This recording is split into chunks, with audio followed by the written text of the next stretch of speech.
एक नज़र में हरछठ या हलषष्ठी व्रत। हरछठ पूजा हलषष्ठी ये त्योहार भादो कृष्ण पक्ष की छठ को मनाया जाता है। इसी दिन श्री कृष्ण के बड़े भाई बलराम का जन्म हुआ था। यह व्रत पुत्र अवाम पुत्रवती दोनों महिलाएं करती है। इसके अलावा गर्भवती और संतान प्राप्ति की इच्छा रखने वाली महिलाएं भी इस व्रत को करती है। छत्तीसगढ़ में महिलाएं बृहद रूप में इसकी पूजा करती है। मध्य प्रदेश और उत्तर प्रदेश में भी महिलाएं इस पूजा को करती हैं।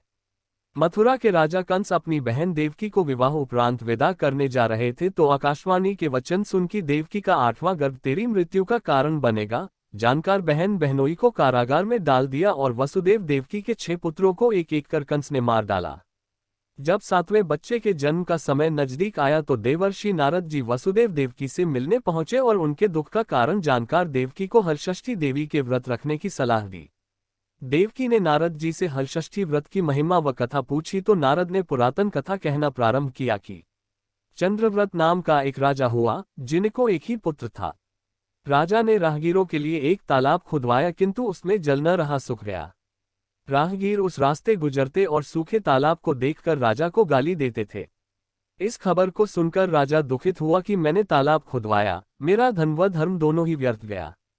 उसी रोज रात राजा को स्वप्न में वरुण देव ने दर्शन देकर कहा कि यदि तुम अपने पुत्र का बलि तालाब में दोगे तो जल भर जाएगा।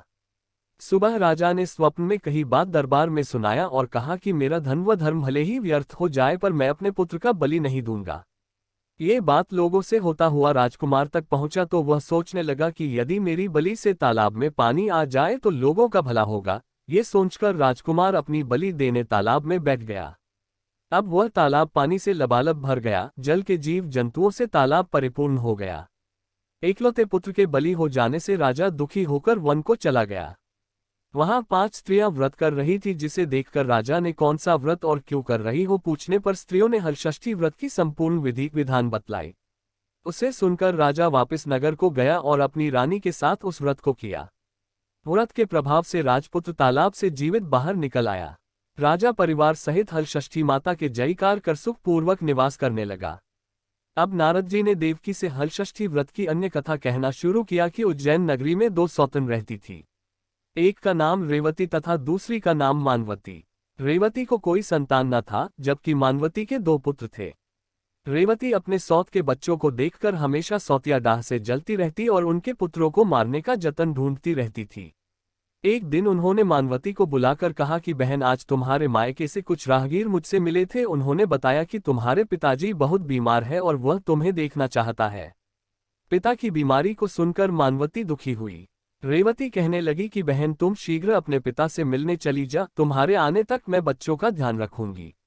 सौत के बात को सच मान और अपने पुत्रों को रेवती के हाथों सुरक्षित देकर मानवती पिता से मिलने मायके चली गई। अब रेवती बच्चों को मारने का अच्छा मौका जानकर उन दोनों बच्चों को मारकर जंगल में फेंक आई।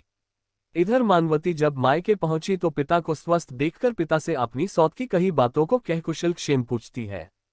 अब मानवती के माता पिता ने अनहोनी के संदेह से पुत्री को जाने को कहती है, किंतु मानवती के माता ने कहा कि पुत्री, आज हलषष्ठी माता का व्रत का दिन है, अतः तुम भी पुत्रों की दीर्घायु की कामना से यह व्रत कर आज की जगह कल चली जाना। माता की सलाह मान मानवती पुत्रों की स्वास्थ्य कामना से हलषष्ठी माता का व्रत धारण कर दूसरे दिन अपने घर जाने को निकली। रास्ते में वही जंगल पड़ा और वहां अपने बच्चों को खेलते देख उनसे पूछती है कि तुम लोग यहाँ कैसे पहुंचे।